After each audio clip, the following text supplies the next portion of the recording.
दृष्ट्वा तु पाण्डवानीकं व्यूढं दुर्योधनस्तदा आचार्यमुपसङ्गम्य രാജാ വചനമബ്രവീത്.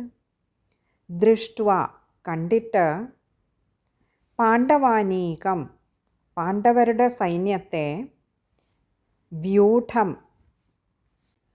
വ്യൂഹീകരിച്ച അഥവാ വിന്യസിച്ച, ദുര്യോധനസ്തദാ ദുര്യോധന തഥാ ദുര്യോധന എന്ന് പറഞ്ഞാൽ ദുര്യോധനൻ, തഥാ അപ്പോൾ, ആചാര്യമുപസംഗമ്യ ആചാര്യം ഉപസംഗമ്യ ഗുരുവിൻ്റെ ആചാര്യൻ്റെ ഉപസംഗമ്യ പറഞ്ഞാൽ അടുത്ത് ചെന്നിട്ട്, രാജാവ്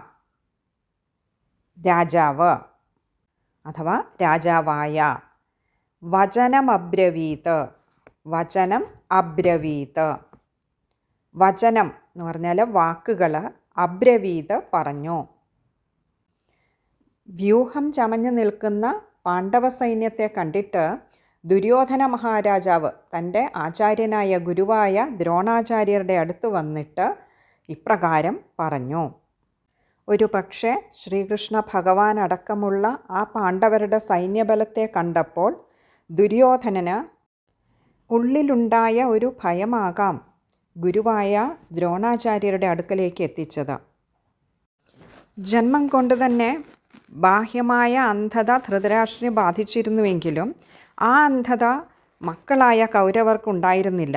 എന്നാൽ രണ്ടു കൂട്ടരും ആധ്യാത്മികമായ ഒരു വീക്ഷണമില്ലാതെ ഇരുന്നത് കൊണ്ട് തന്നെ ധർമ്മബോധം തീരെ ഉണ്ടായിരുന്നില്ല. അതുകൊണ്ട് തന്നെ ജനനം മുതൽക്കേ ധർമ്മനിഷ്ഠരായിരുന്ന പാണ്ഡുപുത്രരുമായി ചേർന്ന് അവർക്ക് പൊരുത്തപ്പെട്ടു പോകുവാൻ ഒരിക്കലും സാധിക്കുകയും ചെയ്തില്ല. കുരുക്ഷേത്രമെന്ന തീർത്ഥഭൂമിയുടെ മാഹാത്മ്യം നന്നായി അറിയാവുന്ന ധൃതരാഷ്ട്ര മഹാരാജാവ് അതുകൊണ്ട് തന്നെ ഒരല്പം ശങ്കിച്ചു.